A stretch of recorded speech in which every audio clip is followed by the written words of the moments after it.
والقدر خيره وشره من الله تعالى والبعث بعد الموت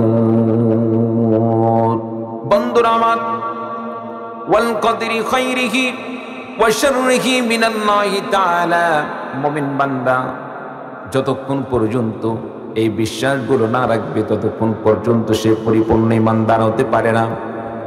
সে বিশ্বাসগুলো কি? তার মধ্যে অন্যতম হলো ওয়াল কদরি খাইরিহি, ভালো মন্দ সব কিছু আল্লাহ রাব্বুল আলামিনের পক্ষ থেকে নির্ধারিত। আপনি আমি যখন সুখে আছি, আপনার আমার যখন কল্যাণময় সময়, এটা আল্লাহ পাকের পক্ষ থেকে ফয়সালা। ওয়া শাররিহি মিনাল্লাহি তাআলা, আপনি আমি যখন আপনার আমার খারাপ সময় পার হয়ে যায়, সেটা আল্লাহ পাকের পক্ষ থেকে। কারণ আল্লাহ রাব্বুল আলামিন বান্দাদেরকে পরীক্ষা নিতে চান বিভিন্ন সময়। আল্লাহ রাব্বুল আলামিন বান্দাদেরকে ঈমানি পরীক্ষা করবেন। আল্লাহ পাক কোরআনে কারীমের মধ্যে ঘোষণা দিয়ে বলেন, আহাসিবান নাসু আইয়ুতরাকু আইয়াকুলু আমান্না ওয়া হুম লা ইউফতানুন। চিৎকার দিয়ে বলুন আল্লাহু আকবার।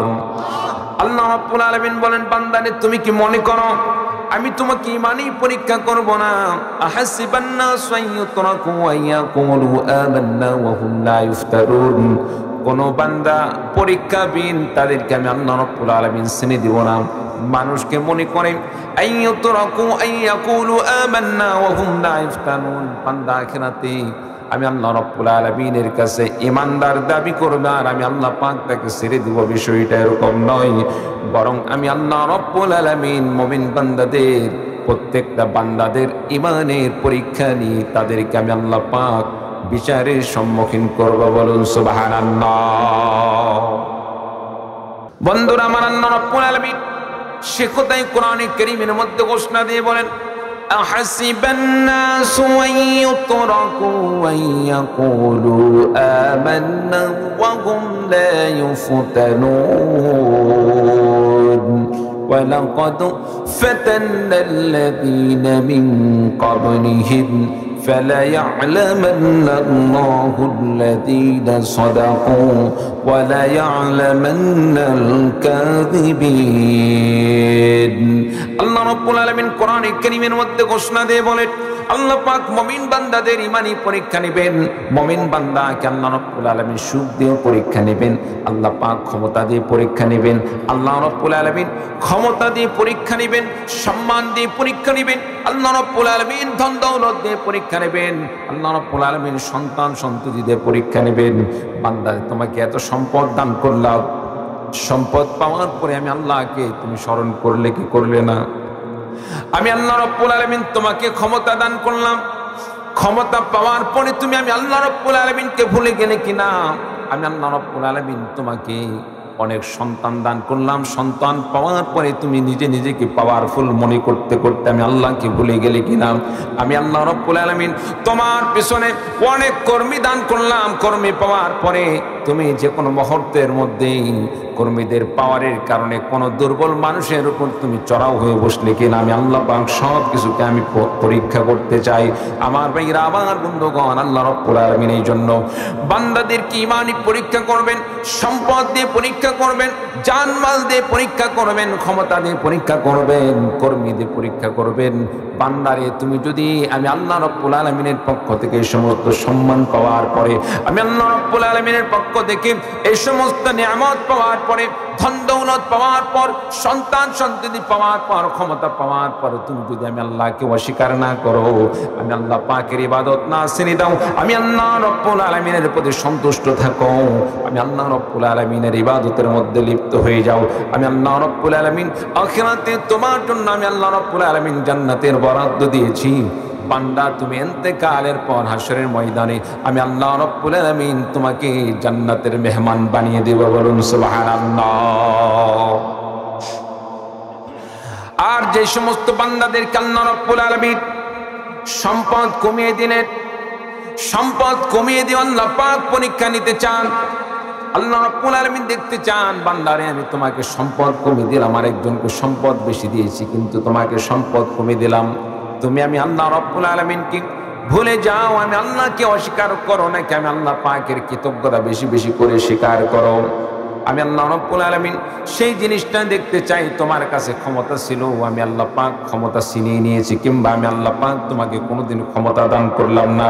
ক্ষমতা না পাওয়ার কারণে আমি আল্লাহ রাব্বুল আলামিনকে অস্বীকার করো কিনা, আমি আল্লাহ রাব্বুল আলামিনের কৃতজ্ঞতা ছেড়ে দাও কিনা, আমি আল্লাহ রাব্বুল আলামিনের অশুকরিয়া আদায় করো কিনা, আমি আল্লাহ পাক সেই জিনিসটাও পরীক্ষা নিতে চাই। বান্দারে, যদিও তোমাকে আমি গরিব বানিয়েছি, অধিক সম্পদের মালিক বানিয়ে দেই নাই, যাদের সম্পদ দুনিয়াতে বেশি দিয়েছি আমি আল্লাহ রাব্বুল আলামিন তাদের চাইতে তোমাকে সম্পদ কমে দেওয়ার কারণে আখিরাতে ওই ধনীদের চাইতে অনেক গুণ বেশি বছর পূর্বে তোমাকে আমি আল্লাহ রাব্বুল আলামিন জান্নাতে যাওয়ার সুযোগ করে দেই। বলুন সুবহানাল্লাহ। বান্দারে, তুমি হায়াত কম পেয়েছো, সম্পদ কম পেয়েছো, ক্ষমতা কম পেয়েছো, তেমন সম্পদ দেই নাই, কিন্তু আমি আল্লাহ তাআলা এমন একটি সুযোগ দান করলাম। ধনী ব্যক্তি যে সময় জান্নাত যাবে হিসাব নিকাশ দিয়ে ধনী ব্যক্তির চাইতে 500 বছর পূর্বে তোমাকে জান্নাতে যাওয়ার ব্যবস্থা করে দেই। বলুন সুবহানাল্লাহ। আমার ভাইরা, আমার বন্ধুগণ, এই জন্য ওয়াল কদরি খাইরিহি ওয়া শাররিহি মিনাল্লাহি তাআলা ওয়াল বা'সি বা'দাল মাউত, বান্দাকে সব সময় বিশ্বাস রাখতে হবে ভালো মন্দ সব কিছু আল্লাহ পাকের পক্ষ থেকে। বান্দা যদি দুঃখের দিনে সে আল্লাহ রাব্বুল আলামিনের কৃতজ্ঞতা স্বীকার করে, দুঃখের সময় আল্লাহ রাব্বুল আলামিনের শুকরিয়া আদায় করে, আল্লাহ রাব্বুল আলামিন বান্দার নিয়ামতকে বৃদ্ধি করে দিবেন। আর যদি বান্দা অশুকরিয়া আদায় করে, আল্লাহ রাব্বুল আলামিন বান্দার কৃতজ্ঞতা স্বীকার না করার কারণে আল্লাহ রাব্বুল আলামিন বান্দার নিয়ামতকে ছিনিয়ে নেবেন। কারণ আল্লাহ পাক কোরআনে কারীমের মধ্যে ঘোষণা দিয়ে বলেন, লা ইন শাকারতুম লা আযীদান্নাকুম ওয়া লা ইন কাফারতুম ইন্না আযাবি লাশাদীদ। আল্লাহ রাব্বুল আলামিন ঘোষণা দিয়ে বলেন, বান্দারে, লা ইন শাকারতুম লা আযীদান্নাকুম, তুমি যদি আমি আল্লাহ রাব্বুল আলামিনের নিয়ামত পাওয়ার পরে শুকরিয়া আদায় করো, লা আযীদান্নাকুম, আমি আল্লাহ রাব্বুল আলামিন তোমার জন্য আমার নিয়ামতকে বৃদ্ধি করে দেব। ওয়া লা ইন কাফারতুম ইন্না আযাবি লাশাদীদ, আর বান্দারে, তুমি যদি আমার নিয়ামতকে পাওয়ার পরে শুকরিয়া করো, আমি আল্লাহ রাব্বুল আলামিনের কৃতজ্ঞতা ছেড়ে দাও, আমি আল্লাহ রাব্বুল আলামিনের শুকরিয়া ছেড়ে দাও, আমি আল্লাহ রাব্বুল আলামিন ঘোষণা দিয়ে দিলাম, ইন্না আযাবি লাশাদীদ, আমি আল্লাহ রাব্বুল আলামিন তোমার জন্য কঠিন যন্ত্রণাদায়ক শাস্তির ব্যবস্থা করে রাখলাম, কঠিন ভয়ঙ্কর শাস্তির ব্যবস্থা করে রাখলাম। নিয়ামত দিলাম আমি আল্লাহ রাব্বুল আলামিন, তুমি নিয়ামত পাওয়ার পরে কৃতজ্ঞতা স্বীকার করলে না, শুকরিয়া আদায় করলে না, তবে প্রস্তুত হয়ে যাও জাহান্নামের আযাবের জন্য। কারণ কঠিন হাসরের ময়দানে তোমাকে সেদিন আমি আল্লাহ পাক জাহান্নামী হিসাবে সেদিন ডাকবো, জাহান্নাম ফয়সালা করে দিব। বলুন নাউযু বিল্লাহ। প্রিয় ভাই সব, হযরত মুসা আলাইহিস সালাতু ওয়াস সালামের জীবন ইতিহাস আমরা অনেকে পড়ছি, আমরা অনেকে কম বেশি জানি। মুসা পয়গম্বর আল্লাহ পাকের সাথে কথা বলার জন্য তুর পাহাড়ে যাচ্ছে। আমরা নাম শুনছি না মুসা পয়গম্বরের? সম্মানিত উপস্থিতি, মুসা পয়গম্বর সেখানে যাওয়ার সময় একজন ধনী ব্যক্তি আল্লাহ তাআলা অনেক সম্পদ দান করছেন। সেই লোকটি মুসা পয়গম্বরের কাছে বললেন, পয়গম্বর, যেহেতু আপনি আল্লাহ পাকের সাথে কথা বলার জন্য যাচ্ছেন, কথোপকথনের জন্য যাচ্ছেন, আমরা তো আর আল্লাহর সাথে সরাসরি কথা বলতে পারি না, সুযোগ নেই। আমার একটি আবেদন, আপনি আমার পক্ষ থেকে একটি আল্লাহ তাআলার কাছ থেকে সমাধান নিয়ে আসবেন। কি সমাধান? লোকটি বললেন, আমার এত সম্পদের বেশি চাপের কারণে আমি ইবাদত করার সুযোগ পাই না। আল্লাহকে যদি বেশি বেশি করে ডাকবো, হিসাব নিকাশ সন্তান করতে করতে আমার ইবাদত করার সময় কম হয়ে যায়। মুসা পয়গম্বর বললেন, ঠিক আছে, আপনার কথা আল্লাহ তাআলার কাছে আমি বললাম। যাইতে যাইতে এক পর্যায়ে আরেকজন ব্যক্তির সাথে সাক্ষাৎ, যে ব্যক্তির গায়ে কোনো পোশাক নেই। মনে করেন আমাদের গ্রামে গঞ্জে কিছু পাগল দেখা যায়, গায়ে পোশাক থাকে না, যেখানে সেখানে কোনো মতো উলঙ্গ হয়ে পড়ে থাকে। কিছু পাগল থাকে ভবের পাগল, কিছু পাগল থাকে বাস্তবে পাগল। সম্মানিত উপস্থিতি, এই লোকটি মনে করেন গায়ে কোনো কাপড় নেই, নিজের লজ্জাস্থানকে ঢাকার জন্য বালুকাময় একটি ধুধু ময়দানের মধ্যে গিয়ে মাটি খনন করে মাজাটা ঢুকে দিয়ে চতুর্পাশ দিয়ে বালু দিয়ে নিজের লজ্জাস্থানকে হেফাজত করছেন। লোকটি পয়গম্বরকে ডাকলেন, পয়গম্বর আপনি কই যান? মুসা পয়গম্বর বললেন আল্লাহ পাকের সাথে কথোপকথন করার জন্য। লোকটি বললেন আপনি তো আমার অবস্থা দেখতে পাচ্ছেন, আমি কি অবস্থায় আছি, আল্লাহ পাকের কাছে একটু আপনি শুনবেন আমি কি করলে আমার ভালো হবে, আমার এই অবস্থা থেকে আমি কিভাবে উঠতে পারবো, আমার এর চাইতে কি উন্নতি হবে না, আমার গায়ে কোনো পোশাক নাই, কাপড় নাই, কিছু নাই, আমি কি দিয়ে কি করি? মুসা পয়গম্বর বললেন ঠিক আছে, আমি আল্লাহ পাকের কাছে আপনার বিষয়টা তুলে ধরবো। কি ভাই বিরক্ত হচ্ছেন, খারাপ লাগতেছে?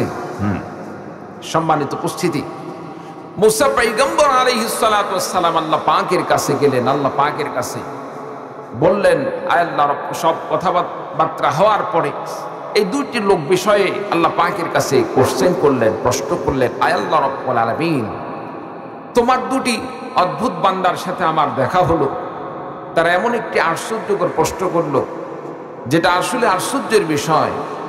প্রথম বান্দা আমাকে প্রশ্ন করলো যে তার এত সম্পদ, বেশি সম্পদের কারণে হিসাব বিকাশ করতে গিয়ে আল্লাহকে স্মরণ করতে তেমন সময় পায় না, তাহলে তার জন্য আমি কি করি, সে কি করবে, এজন্য আপনার কাছ থেকে সিদ্ধান্ত চেয়েছে। আল্লাহ পাক বললেন তাকে বলে দিও সে যেন শুকরিয়া আদায় কমে দেয়। আল্লাহ কৃতজ্ঞতা যদি কমে দেয় তাহলে তার সম্পদও কমে যাবে। আরেকজন বান্দা যার গায়ে একটি সুতা পরিমাণ কাপড় তো দূরের কথা, সুতাও নাই, সেও সিদ্ধান্ত জানতে চাইছে তার কি করলে উন্নতি হবে, তার পোশাক নেই, কিছু নেই। আল্লাহ বললেন তাকে বলো সে যেন বেশি বেশি করে শুকরিয়া আদায় করে। বলুন সুবহানাল্লাহ। বন্ধুরা আমার, মুসা পয়গম্বর আলাইহিস সালাতু ওয়াস সালাম আল্লাহ পাকের ইরশাদে কথোপকথন শেষ করে তুর পাহাড় থেকে যখন বাড়ির দিকে রওনা হলেন, ফেরার পথে সর্বপ্রথম যে লোকটার সাথে ফেরার পথে সাক্ষাৎ হলো, ফেরার পথে সর্বপ্রথম ওই উলঙ্গ ব্যক্তির সাথে সাক্ষাৎ হয়ে গেল। উলঙ্গ ব্যক্তি হযরত মুসা আলাইহিস সালাতু ওয়াস সালামকে বললেন, পয়গম্বর আল্লাহ রাব্বুল আলামিন আমার বিষয়ে কি সিদ্ধান্ত জানিয়েছেন? আল্লাহ রাব্বুল আলামিন আমার বিষয়ে আপনাকে কি দিক নির্দেশনা দান করলেন, আমি কি করলে আমার উন্নতি হবে? আল্লাহর পয়গম্বর মুসা আলাইহিস সালাতু ওয়াস সালাম লোকটিকে বললেন, আল্লাহ রাব্বুল আলামিন আপনার সম্পর্কে নির্দেশ দান করেছেন আপনি যেন বেশি বেশি শুকরিয়া আদায় করেন। আল্লাহ পাকের বেশি বেশি শুকরিয়া আদায় করলেন, কৃতজ্ঞতা স্বীকার করলেন, আল্লাহ রাব্বুল আলামিন আপনার নিয়ামতের মধ্যে আল্লাহ রাব্বুল আলামিন বরকতে ভরপুর করে দিবেন। বলুন সুবহানাল্লাহ। আমার ভাইরা, আমার বন্ধুগণ, মুসা পয়গম্বর যখন তাকে এই কথা বলল, আল্লাহ পাক শুকরিয়া আদায় করার কথা বলেছেন, আল্লাহ রাব্বুল আলামিন কৃতজ্ঞতা স্বীকার করার কথা বলেছেন।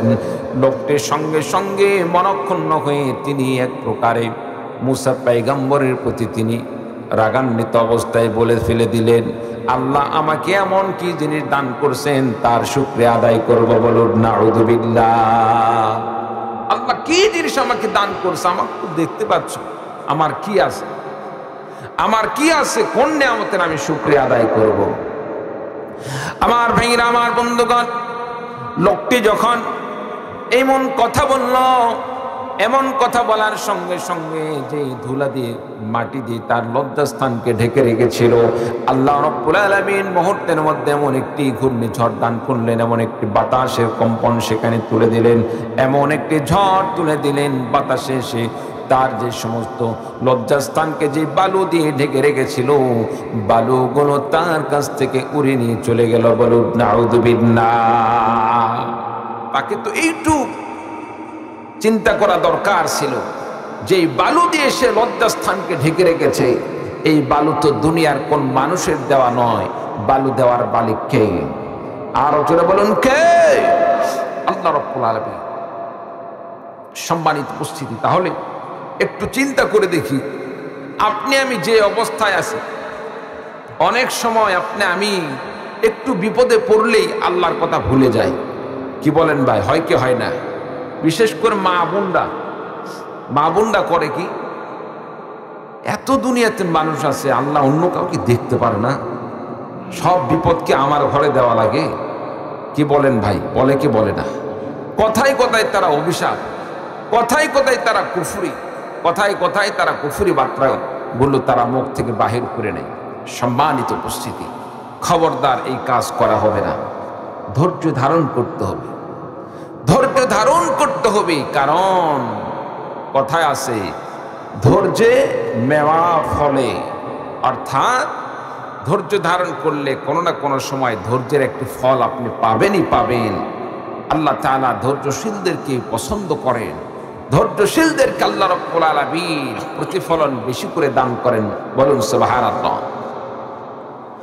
আল্লাহ রাব্বুল আলামিন ধৈর্যশীলদের সাথে রয়েছেন। ইন্নাল্লাহা মা'আস সাবিরিন, নিঃসন্দেহে আল্লাহ রাব্বুল আলামিন ধৈর্যশীলদের সাথে রয়েছেন। ধৈর্য এটা ছেলে মানুষ হোক আর মেয়ে মানুষ হোক, আমাদের কারো ধৈর্য হারা হওয়া যাবে না। আমাদের সকলকে ধৈর্যশীল হতে হবে, ধৈর্যের পরিচয় দান করতে হবে। যদি ধৈর্য ধারণ করি, আমার ভাইরা, আমার বন্ধুগণ, আল্লাহ রাব্বুল আলামিন ধৈর্যশীলদেরকে পছন্দ করেন। আমার ভাইরা, আমার বন্ধুগণ, এজন্য ধৈর্য হারা হওয়া যাবে না। বিপদ আসছে, বিপদের সময় ধৈর্য হারা হওয়া যাবে না। আল্লাহ পাকের কাছে দোয়া করেন, ধৈর্য ধারণ করেন, আর আল্লাহ পাকের কাছে দোয়া করেন, আল্লাহ রাব্বুল আলামিন বালা মুসিবত দূর করে দিন। আল্লাহ পাক নবীদেরকেও, আল্লাহ রাব্বুল আলামিন প্রত্যেকটা নবীদেরকে আল্লাহ পাক পরীক্ষা করেছেন। কোন নবীকে আল্লাহ রাব্বুল আলামিন মাছের পেটের মধ্যে দিয়ে পরীক্ষা করেছেন, কোন নবীদেরকে আল্লাহ রাব্বুল আলামিন পুরা শরীরে পোকা দিয়ে আল্লাহ পাক পরীক্ষা করেছেন, কোন নবীকে আল্লাহ রাব্বুল আলামিন করাত দিয়ে মাথা থেকে পা পর্যন্ত কাটার মাধ্যমে ইমানি পরীক্ষা নিয়েছেন।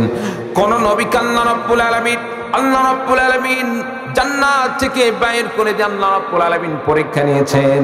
পরীক্ষা ছাড়া কোন নবীকে আল্লাহ রাব্বুল আলামিন দুনিয়া থেকে আল্লাহ তাআলা উঠে নেন নাই, বরং প্রত্যেকটা নবীকে পরীক্ষা নিয়েছেন। ঠিক তেমনি ভাবে আপনার আমার ইমানের পরীক্ষা হবে। আল্লাহ রাব্বুল আলামিন ইমানি পরীক্ষা করবেন। ইমানি পরীক্ষায় যারা উত্তীর্ণ হবে তারাই প্রকৃতপক্ষে সফল কাম। বলুন সুবহানাল্লাহ। এই জন্য ক্ষেত খামার ফসল ফলানোর পরে যদি দাম কম হয়, ধৈর্য হারা হওয়া যাবে না। ধৈর্যশীলের পরিচয় দিতে হবে, আর চেয়ে নিতে হবে আল্লাহ পাকের কাছে। কি বলেন, ঠিক কিনা? আল্লাহ পাকের কাছে চাইতে হবে। সম্মানিত উপস্থিতি, আল্লাহ পাকের কাছে যদি আমি চাই, আল্লাহ রাব্বুল আলামিন অবশ্যই দান করবেন। মূলত দেওয়ার মালিক কে? জোরে বলেন কে? চাইতে জানলে রইনা কাঙ্গাল, চাইতে জানলে রইনা কাঙ্গাল, মাওলা রে তোর ভান্ডারে কেউ ফিরে না খালি হাতে, আল্লাহ তাআলার দরবারে চিৎকার দিয়ে বলুন ঠিক কিনা?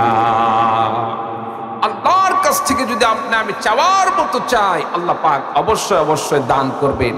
আল্লাহ তাআলা ফিরিয়ে দিবেন না, কারণ আল্লাহ রাব্বুল আলামিন তিনি দাতা, সবচাইতে বেশি তিনি দাতা। আল্লাহ তাআলা যে পরিমাণ দান করবেন, দুনিয়ার সারা পৃথিবীর মানুষ মিলে তার এক কিঞ্চিত পরিমাণ আপনাকে আমাকে তা দিতে পারবে না। চিৎকার দিয়ে বলুন ঠিক কিনা? বন্ধুরা আমার, হযরত মুসা পয়গম্বর আলাইহিস সালাতু ওয়াস সালাম তুর পাহাড় থেকে, তুর পর্বত থেকে ফেরার পথে সর্বপ্রথম সেই উলঙ্গ ব্যক্তির সাথে সাক্ষাৎ হলো। উলঙ্গ ব্যক্তি কৃতজ্ঞতা না স্বীকার করার কারণে, আল্লাহ পাকের সাথে নাফরমানি করার কারণে, আল্লাহ রাব্বুল আলামিনের অকৃতজ্ঞ হওয়ার কারণে তার ধুলাবালি পর্যন্ত উড়িয়ে চলে গেল। এরপরে যখন ওই ধনী ব্যক্তির সাথে সাক্ষাৎ হয়ে গেল, ধনী ব্যক্তি যখন মুসা পয়গম্বরকে দেখতে পাইলেন, মুসা পয়গম্বরের সাথে সালাম কালাম হওয়ার পরে মুসা পয়গম্বরের কাছ থেকে জানতে চাইলেন, পয়গম্বর আল্লাহ রাব্বুল আলামিন আমার বিষয়ে কি সমাধান দান করেছেন? আল্লাহর পয়গম্বর মুসা আলাইহিস সালাতু ওয়াস সালাম লোকটিকে বললেন, আল্লাহ রাব্বুল আলামিন আপনাকে অকৃতজ্ঞতা স্বীকার করার জন্য আল্লাহ পাক নির্দেশ করেছেন, শুকরিয়া আদায় ছেড়ে দিতে হবে। আল্লাহ পাকের কৃতজ্ঞতা ছেড়ে দিলে আপনার সম্পদ কমে যাবে। আল্লাহর বান্দাটি এবার বললেন, আল্লাহ রাব্বুল আলামিনের নিয়ামত তো অনেকে পায় না, আমি বেশি করে পেয়ে গিয়েছি। পাওয়ার পরে যদি আমি আল্লাহ রাব্বুল আলামিনের অকৃতজ্ঞ হয়ে যাই, অশুকরিয়া আদায় করে আল্লাহ পাক নারাজ হয়ে যাবেন। না না না, কখনো এটা করা যেতে পারে না, এটা কখনোই করতে পারে না। আল্লাহ রাব্বুল আলামিন আমাকে না চেয়ে এত সম্পদের মালিক বানিয়েছেন, আমি আবার আল্লাহ পাকের শুকরিয়া আদায় করেছি। আলহামদুলিল্লাহি রাব্বিল আলামিন। সকলে পড়ুন, আলহামদুলিল্লাহি রাব্বিল আলামিন। সকল প্রশংসা একমাত্র আল্লাহ রাব্বুল আলামিনের জন্য। আমার ভাইরা, আমার বন্ধুগণ, এমন ভাবে ধৈর্য ধারণের মাধ্যমে যদি আল্লাহ তাআলার কাছে চায়, আল্লাহ পাকের কাছে যদি চাওয়ার মতো চায়, আল্লাহ রাব্বুল আলামিন আপনাকে আমাকে এমন ভাবে দান করবেন।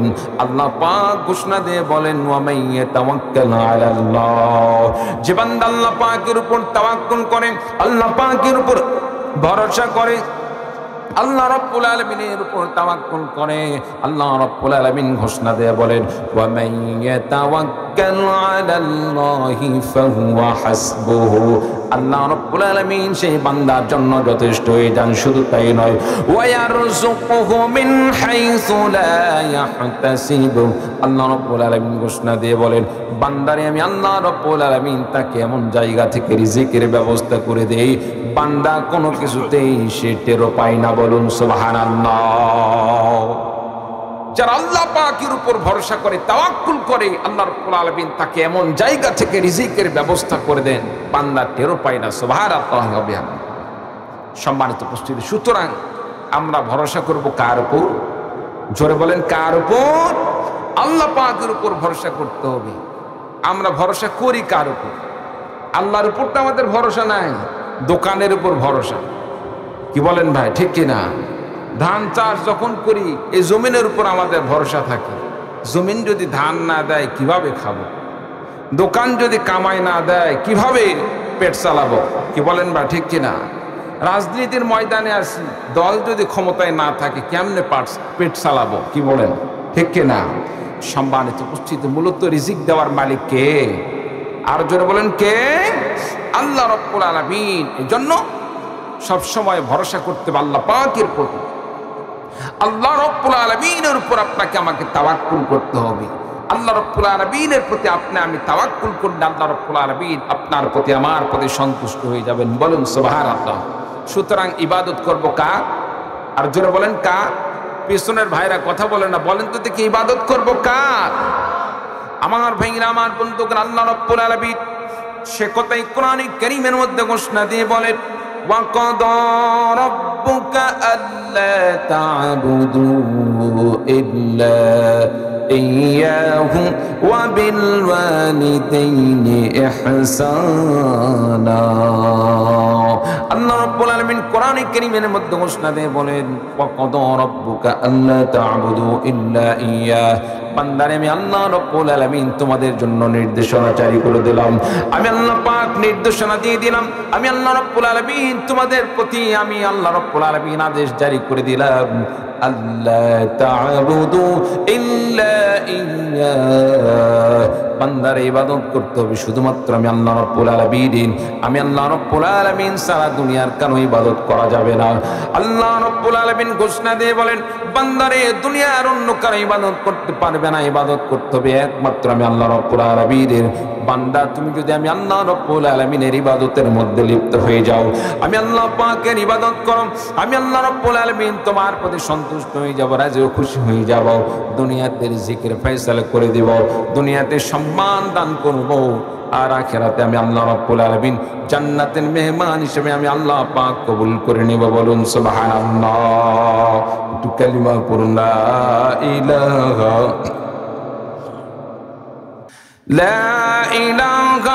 ইল্লাল্লাহু মুহাম্মাদুর রাসূলুল্লাহ। সকলে পড়ি সাল্লাল্লাহু আলাইহি ওয়াসাল্লাম। প্রিয় ভাই সব, ইবাদত করব কার? আল্লাহ পাকের আল্লাহ স্বয়ং নিজে কোরআনে কারীমের মধ্যে বলছেন, আল্লাহ তা'বুদু ইল্লা ইয়াহ, বান্দা সবেমাত্র আমারও ইবাদত করবে, আমি আল্লাহ ছাড়া অন্য কারো ইবাদত করা চলবে না। আর আমরা করি কি? আল্লাহর জন্য ইবাদত করি, নামাজ পড়ি, ঠিক আছে, রোজা রাখি, ঠিক আছে, হজ করি, যাকাত দেই, সব ঠিক আছে। কিন্তু মাঝে মাঝে যখন নির্বাচনের সময় আসলে আমরা ক্ষমতার লোভে আল্লাহকে সিজদা করার সাথে সাথে মানুষের পায়ে গিয়েও আমরা সিজদা করি। আছে না নাই? সবাই না, অনেক ভালো মানুষ আছে, ইমানদার ব্যক্তি আছে, এটা করে না। কিন্তু অধিকাংশ এমন আল্লাহকে সিজদা করার সাথে সাথে অনেক সময় মানুষের কাছে গিয়েও সিজদা দেয়। অতীতে আমরা দেখছি বাংলাদেশের ক্ষমতা নির্ধারণের জন্য পাশের রাষ্ট্র, সেখানে গিয়ে সিজদা দেওয়া লাগতো। বিভিন্ন বড় বড় দলের লোকেরা সেখানে গিয়ে সিজদা দিয়ে তাদের কাছে মাথা নত করে তাদের আশীর্বাদ নিয়ে ক্ষমতার চেয়ার পাওয়ার আশায় এইরকম শিরকের মধ্যে লিপ্ত হতো। ভাই, কথা অনেকে খারাপ লাগতে পারে, খারাপ লাগলে আমার কোনো যায় আসে না। আপনার এখানে যদি আমি হক কথাগুলো না বলি, আপনি আমার মুসলমান ভাই, তো আমি ভুল করতে পারি, জেনে না জেনে যেভাবেই হোক ভুলের শিকার হয়ে যেতে পারে। শিরকের কথা যদি আপনাদেরকে আমি না বলি, আপনি যদি শিরকের মধ্যে লিপ্ত হন, আখিরাতে যদি আল্লাহ আমাকে বলে, বান্দা তোমাকে বলার পরিবেশ দান করছিলাম, বলার সময় দান করছিলাম, তুমি হক কথা বললে না কেন, শিরকের কথা বললে না কেন? আখিরাতে আল্লাহ যদি আমার আগুনের কেসি দিয়ে, যদি আমার চাকু দিয়ে কিংবা কেসি দিয়ে যদি আমার জিহ্বা কেটে দেয়, সেদিন কিন্তু আমার কিছুই করার থাকবে না। কি বলেন ভাই, ঠিক না? ছোট্ট বাচ্চাকে তার ক্ষতিকারক কোন জিনিস থেকে তাকে টান দিলে, তার কাছ থেকে সেটা টেনে নিলে ছোট্ট বাচ্চা কিন্তু মন খারাপ করে, সেটা মেনে নিতে পারে না, কান্না করে মায়ের কাছে গিয়ে বিচার দেয়, মা আমার কাছ থেকে বাবা চাকু নিল কেন, ব্লেড নিল কেন? সম্মানিত উপস্থিত, বলুন তো দেখি, বাবা সন্তানের কাছ থেকে চাকু আর ব্লেড কেড়ে নিয়ে সন্তানের ভালো করছে না খারাপ করছে? ভালো করছে। আমরা যারা ধর্মীয় সম্পর্কে, আমাদের শিরিক সম্পর্কে ধারণা নাই, আখিরাত সম্পর্কে যথাযথ ধারণা নাই, আজকে আমরা যথাযথ এই সমস্ত শিরিক সম্পর্কে আলোচনা করলে, তাদেরকে ধারণা দিলে, আজকে যদিও কথাটা হয়তো খারাপ লাগবে, কিন্তু আখিরাতে বুঝে আসবে, হুজুর সেদিন সেই কথা বলে আমার কি উপকার করছে। চিল্লা বলুন ঠিক না? বন্ধুরা আমার, এজন্য আমাদের কি শিরিকের গুনাহ থেকে মুক্ত থাকতে হবে। ক্ষমতা দেওয়ার মালিককে, ইজ্জত দেওয়ার মালিককে, সম্মান দেওয়ার মালিককে আল্লাহ রাব্বুল আলামিন স্বয়ং কোরআনে কারীমের মধ্যে ঘোষণা দিয়ে বলেন, কুলিল্লাহুম্মা মালিকাল মুলকি তুতিল মুলকা মান তাশাউ ওয়া তানজিউল মুলকা মিম্মান তাশাউ ওয়া তুইজ্জু মান তাশাউ ওয়া তুদিল্লু মান তাশাউ বিয়াদিকাল খায়র ইন্নাকা আলা কুল্লি শাইইন কাদির। আল্লাহ রাব্বুল আলামিন কোরআনে কারীমের মধ্যে ঘোষণা দিয়ে বলেন, কুলিল্লাহুম্মা মালিকাল মুলক, নবী গো तमाम পৃথিবীর মানুষদেরকে আপনি জানিয়ে দিন, কুলিল্লাহুম্মা মালিকাল মুলক, সমস্ত মানুষদেরকে রাজত্ব দেওয়ার মালিক হলেন একমাত্র আল্লাহ রাব্বুল আলামিন। কুলিল্লাহুম্মা মালিকাল মুলক, রাজত্ব দেওয়ার মালিক হলেন আল্লাহ রাব্বুল আলামিন। তুতিল মুলকা মান তাশা, আল্লাহ রাব্বুল আলামিন যাকে ইচ্ছা করেন তাকে আল্লাহ পাক ক্ষমতা দান করেন, রাজত্ব দান করেন। এই ক্ষমতা আল্লাহ রাব্বুল আলামিন কখনো ঈমানদারদেরকে দান করেন, আবার কখনো আল্লাহ রাব্বুল আলামিন এই ক্ষমতা বেঈমানদেরকেও দান করেন। বলতে পারেন, হুজুর আমরা আল্লাহ পাকের ইবাদত করি, ক্ষমতা তো শুধু আমাদেরকে দেওয়ার দরকার ছিল, মাঝে মাঝে আমাদেরকে না দিয়ে আমরা লক্ষ্য করে দেখি যত খোদাদ্রোহী, আল্লাহ বিদ্বেষী, ইসলাম বিদ্বেষী, কাফের মুশরিক, তাদেরকে আল্লাহ রাব্বুল আলামিন ক্ষমতা বেশি বেশি দান করেন। এটার মূল রহস্যটা কি? প্রশ্ন আসে কি আসে না? আমার ভাইরা, আমার বন্ধুগণ, মূলত আল্লাহ রাব্বুল আলামিন কাফের মুশরিকদের ক্ষমতা দেওয়ার মূল বিষয় হলো দুনিয়াতে মুমিন বান্দার ক্ষমতা মূল বিষয় নয়। মুমিন বান্দার মূল সফল কাম হওয়ার মূল বিষয় হচ্ছে আখিরাত। দুনিয়াতে আল্লাহ রাব্বুল আলামিন কাফের মুশরিক মুসলমান সকলের মধ্যে আল্লাহ রাব্বুল আলামিন এই ক্ষমতার চেয়ারটা ভাগাভাগি করে দেন। এই জন্য আখিরাতে যেন ওই কাফের মুশরিকরা বলতে না পারেন ক্ষমতা তো শুধু আল্লাহ রাব্বুল আলামিন, রাজত্ব তো দুনিয়াতে শুধু মুসলমানদেরকে দান করেছিলেন, বেঈমানদেরকে আমাদের কাউকে দান করলো না, শুধু আল্লাহ পাক ইমানদারদেরকে দান করেছেন। সুতরাং দুনিয়াতে আল্লাহ রাব্বুল আলামিন আমাদের প্রতি দয়া দেখান নাই। আল্লাহ পাক চান দুনিয়াতে মুসলমানদেরকেও খাওয়াতেন, কাফেরদেরকেও খাওয়াইতেন।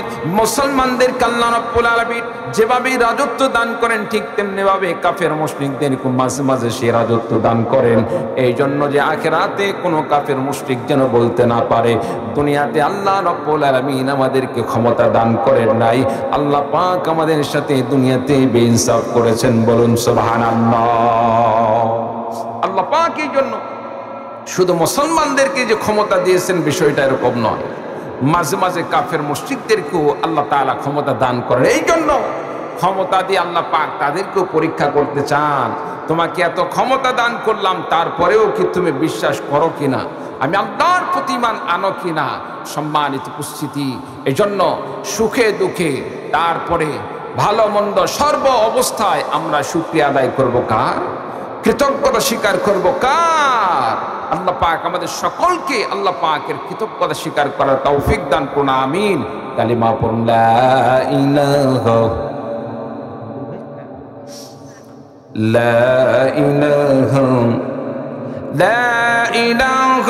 ইল্লাল্লাহু মুহাম্মাদুর রাসূলুল্লাহ।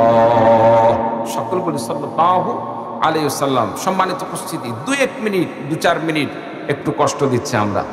আজকের সম্মানিত প্রধান অতিথি মহোদয় 2-4টি কথা বলবেন, তারপরে ইনশাল্লাহ আমরা আবার আলোচনা শুরু করব। কি ভাই বিরক্ত হচ্ছেন? একটু ধৈর্য ধারণ করে কথা শুনবেন এসব। কারণ রাসূল সাল্লাল্লাহু আলাইহি সাল্লাম বিবাহ করেছেন আয়েশা রাদিয়াল্লাহু তাআলা আনহাকে ছোট্টকালে। আমরা বাল্য বিবাহকে ওইভাবে হাইলাইট না করে আমরা আরেকটি কাজ করতে পারি, অবৈধ মেলামেশা, ঠিক আছে না? ছোট ছেলে মেয়েদের স্কুল লাইফ ক্লাস 5 থেকে নিয়ে, এটা আমার আজকে যদি ভাইয়ের সামনে আমি কথা না বলি, আরেকটি জায়গায় আমি ভাইকে আপন মনে করে জিনিসটা আমি বিষয়টা ক্লিয়ার করে দিচ্ছি, যাতে করে ইমানের দিক থেকে আমার কোনো ত্রুটি না আসে। একটা মাহফিল আসলাম, দান করলাম, সব কিছু করলাম, কিন্তু আখিরাতে গিয়ে যদি আমি রসুলের সামনে অপরাধী হয়ে যাই, আমি যদি এখন বাল্য বিবাহকে যদি আমি রাষ্ট্রীয় দৃষ্টি থেকে এটা অপরাধ, ঠিক আছে, আমাদের রাষ্ট্রের সব কিছুকে ইসলামী মন মাইন্ডে চলে, বিষয় তো এরকম নয়। আমাদের রাষ্ট্র তো বিধর্মীদের মন মাইন্ডে বেশি চলছে। সুতরাং বিধর্মীদের আইনকে আমি সাপোর্ট দিতে গিয়ে আমি যদি ইসলামকে অস্বীকার করি, তাহলে তো দুনিয়াতে আমি হয়তো পার পাবো, কিংবা অজান্তে মানুষের সাথে চলাফেরা করতে, সমাজ ব্যবস্থা সমাজে চলতে গিয়ে আমাদের যে সমস্ত চাকরিজীবী ভাই আছেন, প্রশাসন ইত্যাদি, এগুলো তাদেরকে বলতেই হয়। তবে আমার অনুরোধ থাকবে, আমরা প্রত্যেকেই বাল্য বিবাহ এই বিষয়টাকে আমরা ওইভাবে হাইলাইট না করে আমরা চেষ্টা করব যে অবৈধ মেলামেশা, ছেলে মেয়েদের প্রেম ভালোবাসা, এগুলো থেকে আমরা সরে রাখবো। এগুলো থেকে যদি সরে রাখি, ছেলে মেয়ে পড়াশোনা করবে, পড়াশোনা করে পর্যাপ্ত যখন বয়স হবে তখন বিবাহ হবে। আমরা এমনিতে চেষ্টা করব ছোটকাল বিয়ে না দেওয়া। হ্যাঁ, কেউ যদি বিয়ে দিয়ে দেয় সেটাকে শরীয়ী দৃষ্টিকোণ থেকে আমরা হারাম বলতে পারি না, অপরাধ বলতে পারি না। যদিও আমাদের সমাজে একটা বাল্য বিবাহ হয়ে যায়, সংসার করা কষ্টকর হয়ে যাবে, এটা স্বাভাবিক। তবে এমনও আছে কোটি কোটি টাকার মালিক একজন বাবা, আর একটা মেয়ের দেখা যাচ্ছে ফ্যামিলি কোটি কোটি টাকার মালিক, তারা ইচ্ছা করলে ছেলে মেয়েকে বিবাহ দিয়ে একসাথে রাখতে পারে, তাদের সম্পদ আছে, গাড়ি বাড়ি সব দিতে পারে। কিন্তু দেখা যাচ্ছে আমাদের সামাজিক যে রাষ্ট্রীয় আইনের কারণে তাদেরকে বৈধভাবে বিবাহ না দেওয়ার কারণে আমাদের দেশীয় আইনে একজন ছেলে সাবালক কখন হয়? রাষ্ট্রীয় আইনে 18 বছর, মেয়েও মনে হয় 18 বছর, তাই না? 17-18 যেটাই হোক। কিন্তু স্বাভাবিকভাবে মানুষের শারীরিক কাঠামোগতভাবে কখন সে বালক হয়? একজন ছেলে 15-16 বছর হয়ে গেলে হয়ে যাচ্ছে, একজন মেয়ে 10-12 বছর 8-10 বছর হয়ে গেলে, 9 বছর 10 বছর হয়ে গেলে হয়ে যাচ্ছে। তো আমরা যদি তাদেরকে মানে রাষ্ট্রীয়ভাবে ওই আইনের দিয়ে যদি আমরা বাধাবন্ধকতা করি, তাহলে এক পর্যায়ে দেখা যাচ্ছে অবৈধভাবে তারা উভয়ই পরিবার পক্ষ থেকে বিবাহ দিতে চাইলেও পারতেছে না, মাঝখানে ছেলে মেয়ে তারা অবৈধ ভালোবাসা করতেছে। একটা জিনিস খেয়াল করবেন, আমাদের দেশে যতটা বাল্য বিবাহকে যত প্রশ্নবদ্ধ করা হয়, প্রশ্নবিদ্ধ করা হয়, শতকরা 1%ও যারা অবৈধভাবে স্কুল লাইফে আপনার প্রেম ভালোবাসা করে তারা দিনের পরে দিন শারীরিক তারা চাহিদা মিটাচ্ছে, তাদের 1% বিচার হয় না। কি বলেন ভাই, ঠিক কিনা? এই জন্য ভাই তো কথা বলছেন সামাজিক দৃষ্টিকোণ থেকে, এটা বাস্তব আমাদের দেশের যেটা আইন। তো আমরা আমাদের সকলের এই জিনিসটা খেয়াল রাখা লাগবে, ওটাকে যত যে লেভেলে আমরা হাইলাইট করি সেটা না করে ওটাকে বাদ দিয়ে আমরা অবৈধ সম্পর্কের কথা আমরা তুলে ধরি। অবৈধ সম্পর্ক যদি আমাদের সমাজ থেকে তুলে দিতে পারি, সুন্দর সমাজ আমরা গড়তে পারবো। এই জন্য পর্দাপশিদার দরকার। আমরা পর্দাপশিদা এবং স্কুল লাইফে আমরা যদি ছেলে মেয়েদের পড়াশোনা আলাদা আলাদা করতে পারি, আমাদের সমাজে কিন্তু আল্লাহ তাআলা শান্তি দান করবেন। কি বলেন না, ঠিক কিনা? লা ইলাহা ইল্লাল্লাহু মুহাম্মাদুর রাসূলুল্লাহ। সকলে বলি সাল্লাল্লাহু আলাইহি ওয়াসাল্লাম। আমার ভাইরা, আমার বন্ধুগণ, আল্লাহ রাব্বুল আলামিন কোরআনে কারীমের মধ্যে ঘোষণা দিয়ে বলেন, ওয়া কাদা রাব্বুকা আল্লা তা'বুদু ইল্লা ইয়্যাহু ওয়া বিল ওয়ালিদাইনি ইহসানা। আল্লাহ রাব্বুল আলামিন এক নম্বরে আল্লাহ পাক বান্দাকে তার ইবাদত করার ঘোষণা দান করলেন। 2 নম্বর আল্লাহ রাব্বুল আলামিন ঘোষণা দিয়ে বলেন, ওয়া বিল ওয়ালিদাইনি ইহসানা। আল্লাহ পাক পিতা মাতার সাথে সৎ ব্যবহার করতে বলেছেন। আমার ভাইরা, আমার বন্ধুগণ, মা বাবার সাথে যদি আমি সৎ ব্যবহার করি, মা বাবার সাথে যদি সৎ আচরণ করি, আল্লাহ রাব্বুল আলামিন বান্দার প্রতি সন্তুষ্ট হয়ে যাবেন, বান্দার উপর আল্লাহ রাব্বুল আলামিন রাজি খুশি হয়ে যাবেন। আমাদের সমাজে এখন বর্তমান সমাজের সবচেয়ে বড় আমাদের সমাজে যে সমস্যা, সেটা হচ্ছে আমরা একটু বড় হয়ে উঠলে, একটু কামাই করা শিখতে পারলে, বিয়ে শাদী করলে মায়ের কথা ভুলে যায়, বাবার কথা ভুলে যায়। এইরকম আছে না নাই? আমাদের সম্মানিত প্রধান অতিথি মহোদয় মা বাবার কথাও তিনি বলেছেন, মা বাবার কথা আমরা ভুলে যাই। মা বাবার কথা বলা যাবে না, মা বাবার পাশে দাঁড়াতে হবে, মা বাবাকে সঙ্গে নিয়ে চলতে হবে। মা বাবার মাধ্যমে আমরা দুনিয়ার মুখ দেখেছি, মা বাবার অবশ্যই পাশে দাঁড়াতে হবে। আমার ভাইরা, আমার বন্ধুগণ, মা বাবার পাশে কেন দাঁড়াবো না? মা বাবার পাশে আমরা কেন দাঁড়াবো না? মা বাবার সাথে কেন থাকবো না?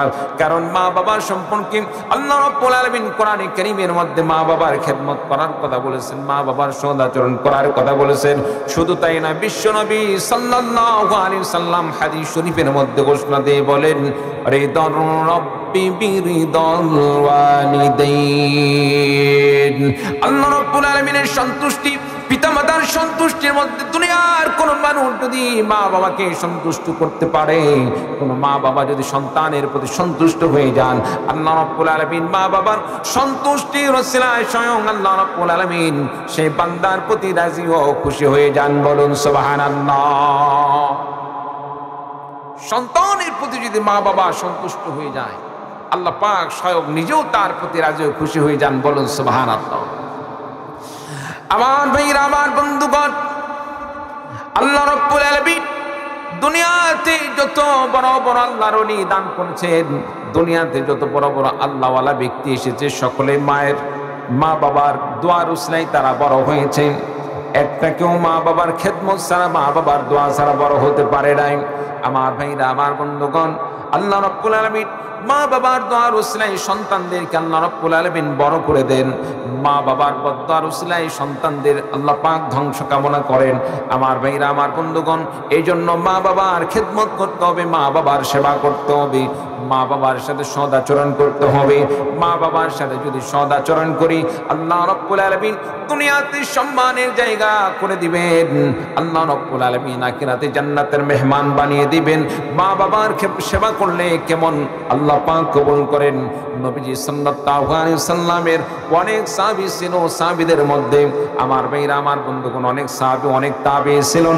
যে সমস্ত আল্লাহর নবীর সাহাবীরা এবং তাবেঈনগণ তারা যেভাবে মা বাবার সেবা করেছেন, খেদমত করেছেন, আল্লাহ রাব্বুল আলামিন মা বাবার খেদমতের কারণে তাদের কেমন কবুল করেছিলেন। ওয়াইস করনী রাদিয়াল্লাহু তাআলা আনহুর কথা আমরা কম বেশি সকলেই শুনেছি, যে নবীকে দেখে নাই কিন্তু নবীর কথা শুনে, ইসলামের কথা শুনে সেই ইসলাম গ্রহণ করেছিলেন, নবীর প্রতি ঈমান আনয়ন করেছিলেন। এমনকি রাসূলুল্লাহ সাল্লাল্লাহু আলাইহি সাল্লাম যখন যুদ্ধের ময়দানে কাফের মুশরিকদের আঘাতের কারণে তার দান্দান মোবারক শহীদ হয়ে গিয়েছিল, আমার ভাইরা আমার বন্ধুগণ হযরত ওয়াইস করনী রাদিয়াল্লাহু তাআলা আনহু নবীজির দান্দান মোবারক শহীদ হয়ে যাওয়ার কথা শুনে সংবাদ পেয়ে পাথর দিয়ে ভেঙে ভেঙে নিজের দাঁতগুলোকে টুকরো টুকরো করে ফেলেছিলেন। বলুন সুবহানাল্লাহ। কেমন নবী প্রেমিক ছিলেন, কেমন মায়ের প্রেমিক ছিলেন। হযরত ওয়াইস করনী রাদিয়াল্লাহু তাআলা আনহু ইসলাম গ্রহণ করলেন, ঈমান আনলেন। বিশ্বনবী সাল্লাল্লাহু আলাইহি সাল্লামের কাছে গিয়ে সাক্ষাৎ করবেন এইরকম সময় পান না, কারণ বাড়িতে অসুস্থ মা আছেন। বাড়িতে অসুস্থ মা, সেই মায়ের সাথে সব সময় পার করতে হয়, মায়ের পাশে থাকতে হয়। মায়ের কাছে সময় না দিতে পারলে মা বড় কষ্ট পায়। মাকে একদিন বললেন, মা নবীজির সাথে সাক্ষাৎ করতে যেতে চায়, আমাকে একটু সময় দেওয়া যায় কিনা? মা বললেন, হ্যাঁ বাবা, অল্প সময়ের মধ্যে যদি তুমি যাইতে পারো, অল্প সময়ের মধ্যে যদি দেখা সাক্ষাৎ করে আসতে পারো, তাহলে তোমাকে আমি সময় দেব। আমার ভাইরা আমার বন্ধুগণ, হযরত ওয়াইস করনী রাদিয়াল্লাহু তাআলা আনহু মায়ের কাছ থেকে সামান্য সময় নিয়ে বিশ্বনবীর দরবারে চলে গেলেন। বিশ্বনবীর কাছে গেলেন, নবীজির বাড়িতে গেলেন। বাড়িতে গিয়ে দেখেন নবীজি নাই, নবীজি কোথাও যেন চলে গিয়েছেন। এক পর্যায়ে তিনি চিন্তা করলেন, নবীজির সাথে সাক্ষাৎ হলো না, নবীর সাথে দেখা করার জন্য যদি আমি এখানে দেখা করার জন্য অপেক্ষা করি, মায়ের কাছে যাইতে যদি দেরি হয়ে যায়, মা আমার প্রতি অসন্তুষ্ট হয়ে যাবে। এজন্য হযরত ওয়াইস করনী রাদিয়াল্লাহু তাআলা আনহু সিদ্ধান্ত নিলেন, আগে মায়ের কাছে গিয়ে সময় দেই। আল্লাহ তাআলা পরবর্তী সময় যদি আমাকে সুযোগ করে দেন, নবীজির সাথে সাক্ষাৎ করব। আমার ভাইরা আমার বন্ধুগণ, এক পর্যায়ে হযরত ওয়াইস করনী রাদিয়াল্লাহু তাআলা আনহু তিনি বাড়িতে চলে গেলেন, মায়ের সেবায় লিপ্ত হয়ে গেলেন। এইদিকে নবীজি যখন বাড়িতে আসলেন, আসার পরে সাহাবায়ে কেরামগণ বিশ্বনবী সাল্লাল্লাহু আলাইহি ওয়াসাল্লামকে বললেন, ইয়া রাসূলুল্লাহ, ইয়া হাবিবাল্লাহ, ইয়ামান থেকে আপনার একজন পাগল এসেছিল, আপনার একজন প্রেমিক এসেছিল। ওয়াইস করনী, ইয়া রাসূলুল্লাহ, ইয়া হাবিবাল্লাহ, আপনার সাথে সাক্ষাৎ করার ইচ্ছা ছিল, কিন্তু মায়ের সেবা করার জন্য মা অসুস্থ হয়ে থাকার কারণে আপনার সাথে সাক্ষাৎ করার মতো সুযোগ হয় নাই, সে চলে গিয়েছে। আমার ভাইরা আমার বন্ধুগণ, বিশ্বনবী সাল্লাল্লাহু আলাইহি ওয়াসাল্লামের কাছে বিষয়টি এত ভালো লেগেছে, এক পর্যায়ে বিশ্বনবী সাল্লাল্লাহু আলাইহি ওয়াসাল্লাম সাহাবায়ে কেরামদেরকে বললেন, রে আমার সাহাবীরা শোনো, হয়তোবা আমার সাথে আর তার কোনো সাক্ষাৎ হবে না, আমার ইন্তেকাল হয়ে যাবে, হয়তোবা আমার সাথে তার কোনোদিন আর সাক্ষাৎ হবে না। তবে আমার ইন্তেকালের পরে ওয়াইস করনী যখন মক্কায় আসবে, যখন আমার এইদিকে আসবে, তার সাথে যখন সাক্ষাৎ হয়ে যাবে, সাক্ষাৎ হলে ওয়াইস করণীর কাছে আমার এই জুব্বা মোবারকটি আমার পক্ষ থেকে হাদিয়া হিসেবে তাকে দান করবে। হযরত ওমর রাদিয়াল্লাহু তাআলা আনহুর হাতে জুব্বা মোবারকটা তুলে দিলেন। বিশ্বনবী জুব্বা মোবারক দান করলেন, ওয়াইস করণীকে এটা আমার পক্ষ থেকে দান করবেন। আমার ভাইরা আমার বন্ধুগণ, শুধু তাই নয়, বিশ্বনবী আরো বললেন, রে ওমর শোনো, ওয়াইস করণী এমন একজন মানুষ, আল্লাহ পাকের কাছে এত পছন্দশীল মানুষ, আল্লাহ পাকের কাছে এত কবুল হয়ে গিয়েছে, মায়ের সেবার উসিলায় আল্লাহ রাব্বুল আলামিন তাকে এত পছন্দ করেন। সে যদি দুখান হাত ধরে আল্লাহ পাকের কাছে দোয়া করে, আল্লাহ পাক তার দোয়া কবুল করেন, আল্লাহ পাক তার হাত ফেরত দেন না। এজন্য যখন তোমাদের সাথে তার সাক্ষাৎ হয়ে যাবে, তার সাথে তোমাদের সাক্ষাৎ হয়ে যাবে, হযরতে ওয়াইস করণীর সাথে যখন সাক্ষাৎ হয়ে যাবে, বয়স্করণীকে বলবে তোমাদের সঙ্গে নিয়ে যেন তোমাদের জন্য দোকান হাত তোলে। আল্লাহ রাব্বুল আলামিন তার হাতের উসিলায় তোমাদের দোয়াকে কবুল করে নেবেন। বলুন সুবহানাল্লাহ। বন্ধুরা আমার, হযরত ওয়াইস করণী রাদিয়াল্লাহু তাআলা আনহু নবীজির ইন্তেকাল হয়ে গেল, এখনো পর্যন্ত নবীর সাথে সাক্ষাৎ মিলল না। হযরত ওয়াইস করণী রাদিয়াল্লাহু তাআলা আনহু একবার হজের মৌসুমে চলে গেলেন মক্কায়। মক্কায় যাওয়ার পরে হযরত ওমর রাদিয়াল্লাহু তাআলা আনহু ওয়াইস করণীকে খুঁজতেছেন, ইয়ামান থেকে এমন কোন সাহাবী আসছে কিনা, ওয়াইস করণী নামক কোন সাহাবী মক্কায় আসছে কিনা। খুঁজতে খুঁজতে এক সময় দেখা গেল হযরত ওয়াইস করণী রাদিয়াল্লাহু তাআলা আনহুর খোঁজ মিলে গেল। সেখানে পাওয়া গেল হযরত ওয়াইস করণী রাদিয়াল্লাহু তাআলা আনহুকে হযরত ওমর রাদিয়াল্লাহু তাআলা আনহু বললেন, রে আল্লাহর নবীর পাগল, রে নবীর আশিক, রাসূলুল্লাহ সাল্লাল্লাহু আলাইহি ওয়াসাল্লাম তোমার সম্পর্কে বলেছে তুমি যেন আমাদেরকে সঙ্গে নিয়ে একটু দোয়া করো, আল্লাহ পাক তোমার দোয়া কবুল করে নেবেন, তোমার দোয়ার উসিলায় আমাদেরকে আল্লাহ পাক মাফ করে দিবেন। ওয়াইস করণী রাদিয়াল্লাহু তাআলা আনহু দোয়া করলেন, তারাও হাত উঠালো। এইদিকে আল্লাহর নবী, বিশ্ব নবী সাল্লাল্লাহু আলাইহি ওয়াসাল্লাম যে জুব্বা মোবারকটি হযরতে ওয়াইস করণী রাদিয়াল্লাহু তাআলা আনহুর জন্য হযরত ওমর রাদিয়াল্লাহু তাআলা আনহুর কাছে হাদিয়া স্বরূপ দিয়ে গেলেন। হযরত ওমর রাদিয়াল্লাহু তাআলা আনহু সেই জুব্বা মোবারক হযরতে ওমর রাদিয়াল্লাহু তাআলা আনহু সেই জুব্বাটি ওয়াইস করণী রাদিয়াল্লাহু তাআলা আনহুর হাতে তুলে দিলেন। বলুন সুবহানাল্লাহ। ওয়াইস করণী রাদিয়াল্লাহু তাআলা আনহুর হাতে তুলে দিলেন।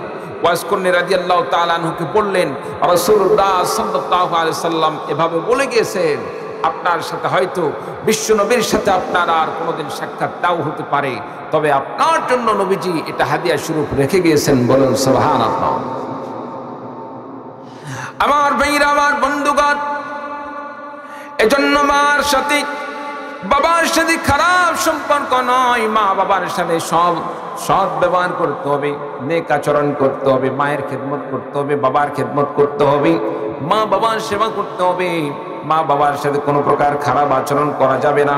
আমার ভাইরা, আমার বন্ধুগণ, বিশ্বনবী সাল্লাল্লাহু আলাইহি ওয়াসাল্লাম ঘোষণা দিয়ে বলেন, রিদার রাব্বি বিরিদাল ওয়ালিদাইন, পিতা মাতার দোয়ার উসিলায় আল্লাহ রাব্বুল আলামিন বান্দার প্রতি সন্তুষ্ট হয়ে যান। যার প্রতি পিতা মাতা সন্তুষ্ট, আল্লাহ রাব্বুল আলামিন তার প্রতি সন্তুষ্ট হয়ে যান।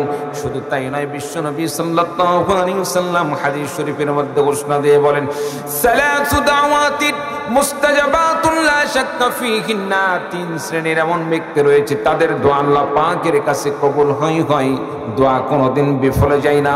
এক নাম্বার বিশ্বনবী সাল্লাল্লাহু আলাইহি ওয়াসাল্লাম বলেন, দাওয়াতুল ওয়ালিদ, পিতামাতার দোয়া। কোন পিতামাতা যদি সন্তানের জন্য আল্লাহ রাব্বুল আলামিনের কাছে দোয়া করে, আল্লাহ রাব্বুল আলামিন ওই পিতামাতার দোয়াকে ফেরত দেন না। আল্লাহ রাব্বুল আলামিন সন্তানের জন্য পিতামাতার দোয়াকে আল্লাহ রাব্বুল আলামিন কবুল করে নেন। বলুন সুবহানাল্লাহ। পিতামাতা দোয়া করলে আল্লাহ পাক সেই দোয়া ফেরত দেন না, কবুল করেন। বলুন সুবহানাল্লাহ। সুতরাং মা বাবার সাথে সৎ ব্যবহার করবো। রাজি আছেন তো ইনশাআল্লাহ? রাজি আছেন তো ইনশাআল্লাহ? আমার ভাইরা, আমার বন্ধুগণ, পিতা মাতার সাথে সৎ ব্যবহার করতে হবে। বিশ্ব নবী বললেন, তিন শ্রেণীর মানুষের দোয়া আল্লাহ রাব্বুল আলামিন ফেলে দেন না। এক নাম্বার দাওয়াতুল ওয়ালিদ, পিতামাতার দোয়া। এটা শুধু ছেলেদের পিতামাতা না, মেয়েদেরও পিতামাতা, সকলের পিতামাতা। শুধু ছেলেদের ক্ষেত্রে পিতামাতা দোয়া করলে কবুল হবে বিষয়টা এরকম নয়। মা যদি, বাবা যদি মেয়েদের জন্য দোয়া করে আল্লাহ রাব্বুল আলামিন সেটাও কবুল হবে। দুই নম্বরে বিশ্ব নবী বলেন, দাওয়াতুল মুসাফির, মুসাফির ব্যক্তির দোয়া। কোন মুসাফির ব্যক্তি যদি দোয়া করে আল্লাহ রাব্বুল আলামিন মুসাফির ব্যক্তির দোয়া কবুল করেন। তিন নম্বরে বিশ্ব নবী সাল্লাল্লাহু আলাইহি ওয়াসাল্লাম বলেন, ওয়া দাওয়াতুল মাজলুম, নির্যাতিত নিপীড়িত ব্যক্তি যদি আল্লাহ রাব্বুল আলামিনের কাছে দোয়া করে, আল্লাহ রাব্বুল আলামিন তার দোয়া কবুল করেন। এই জন্য একটি জিনিস মনে রাখতে হবে, আমি মাজলুম হয়ে যদি আল্লাহ পাকের কাছে ভালো দোয়া করি সেটাও আল্লাহ কবুল করবেন। মাজলুম হয়ে নির্যাতিত হয়ে যদি আমি খারাপ দোয়া করি আল্লাহ পাক সেটাও কবুল করবেন। তার মানে হলো আমি কাউকে জুলুম করলে সে যদি আমার বিরুদ্ধে আল্লাহ পাকের কাছে নালিশ জানায়, আল্লাহ রাব্বুল আলামিন সেই মাজলুম নির্যাতিত ব্যক্তির দোয়ার ওসিলায় আল্লাহ রাব্বুল আলামিন আমার ক্ষতির ব্যবস্থা করে দিতে পারেন। আল্লাহ পাক মাজলুমের দোয়া কবুল করে, মাজলুমের দোয়া ফেলে দেন না। এই জন্য আমরা কাউকে জুলুম করব না। রাজি আছেন তো ইনশাআল্লাহ? কারণ জুলুম করলে যে কোনো সময় সে আমার বিরুদ্ধে দোয়া করতে পারে, আমার বিরুদ্ধে আল্লাহ পাকের কাছে নালিশ জানাইতে পারে। এই জন্য জুলুম থেকে আমরা মুক্ত থাকব। তাহলে ইবাদত করব কার? আল্লাহর। আর খেদমত করব মা বাবার। কার? মা বাবার। আল্লাহ রাব্বুল আলামিন বলেন ওয়া বিল ওয়ালিদাইনি ইহসানা ইম্মা ইয়াবলুগান্না ইনদাকাল কিবারা আহাদুহুমা আও কিলাহুমা ফালা তাকুল লাহুমা উফফিন ওয়া লা তানহারহুমা ওয়া কুল লাহুমা কাওলান কারীমা। আল্লাহ রাব্বুল আলামিন কোরআনে কারীমের মধ্যে ঘোষণা দিয়ে বলেন, বান্দারে আমি আল্লাহ রাব্বুল আলামিন তোমাদেরকে নির্দেশ দিয়ে দিলাম মা বাবার সাথে সৎ ব্যবহার করো। বিল ওয়ালিদাইনি ইহসানা ইম্মা ইয়াবলুগান্না ইনদাকাল কিবারা আহাদুহুমা, সেই মা বাবার একজন তোমার কাছে হয়তো বৃদ্ধ হয়ে যেতে পারে, আও কিলাহুমা অথবা উভয়জন বৃদ্ধ হয়ে যেতে পারে। অনেক সময় মা বাবা একজন বেঁচে থাকে বৃদ্ধ অবস্থায়, অথবা উভয়জন বৃদ্ধ অবস্থায় বেঁচে থাকে। মা বাবাকে তখন টানাটানি একটু কষ্ট হয়। কি বলেন ঠিক কিনা? আমার ভাইরা, আমার বন্ধুগণ, অনেক সময় দেখা যায় মা বাবা বৃদ্ধ অবস্থায় পৌঁছার কারণে মা বাবা বৃদ্ধ অবস্থায় পৌঁছার কারণে আমার ভাইরা, আমার বন্ধুগণ, সন্তানদের কাছে বোঝা হয়ে যায়। সন্তানদের তাকে টানাটানি কষ্ট হয়ে যায়। কষ্ট হয়ে যাওয়ার কারণে অনেক সময় বেখেয়ালি আহ শব্দ বলে ফেলে দেয়। হয় কি হয় না? আল্লাহ পাক বলেন, বান্দারে আহ শব্দ প্রকাশ করো না, আহ শব্দ প্রকাশ করো না। আর আল্লাহ রাব্বুল আলামিন বলেন, ফালা তাকুল লাহুমা উফফিন ওয়া লা তানহারহুমা, ওই মা বাবার সাথে কোনো খারাপ আচরণ করো না, কঠোর আচরণ করো না। মা বাবাকে ধমকি দিও না, কারণ মা বাবাকে ধমকি দিলে মা বাবা যদি সন্তানের প্রতি নারাজ হয়ে যায়, আল্লাহ রাব্বুল আলামিন সেই সন্তানের প্রতি নারাজ হয়ে যান। এই জন্য আল্লাহ রাব্বুল আলামিন বলেন, বান্দারে মা বাবার প্রতি কখনোই খারাপ আচরণ করো না, মা বাবাকে ধমকি দিও না। ওয়াকুল লাহুমা কাওলান কারীমা। আল্লাহ রাব্বুল আলামিন সেই মা বাবার সাথে, আল্লাহ পাক বলেন, সেই মা বাবার সাথে তোমরা মোলায়েম আচরণ করো, সুন্দর আচরণ করো। কোন বান্দা যদি মা বাবার সাথে সৎ আচরণ করে, নেক আচরণ করে, আল্লাহ রাব্বুল আলামিন মা বাবার দোয়ার উসিলায় দুনিয়াতে আল্লাহ রাব্বুল আলামিন আল্লাহ পাক তাকে সবচেয়ে বড় সম্মানের চেয়ার দান করতে পারেন, ইজ্জতওয়ালা বানিয়ে দিতে পারেন। আর আখিরাতে আল্লাহ রাব্বুল আলামিন তাকে জান্নাতের মেহমান বানিয়ে দিবেন। বলুন সুবহানাল্লাহ। সম্মানিত উপস্থিতি, তাহলে মা বাবার সাথে খারাপ আচরণ করা যাবে? জোরে বলেন, যাবে? যাবে না। এই জন্য মা বাবার সাথে সৎ ব্যবহার করতে হবে। মা বাবার সাথে ধমকির সাথে কথা বলা যাবে না। আমরা অনেক সময় আমরা শয়তানের তাড়নায় পড়ে ভুলবশত এমন বেয়াদবি কিন্তু করে বসি। এগুলো থেকে আমাদেরকে মাফ চাইতে হবে কিনা? মা বাবার কাছে ক্ষমা চাইতে হবে। এগুলো থেকে বিরত থাকতে হবে। আল্লাহ পাক আমাদের সকলকে কবুল করুন, আমিন।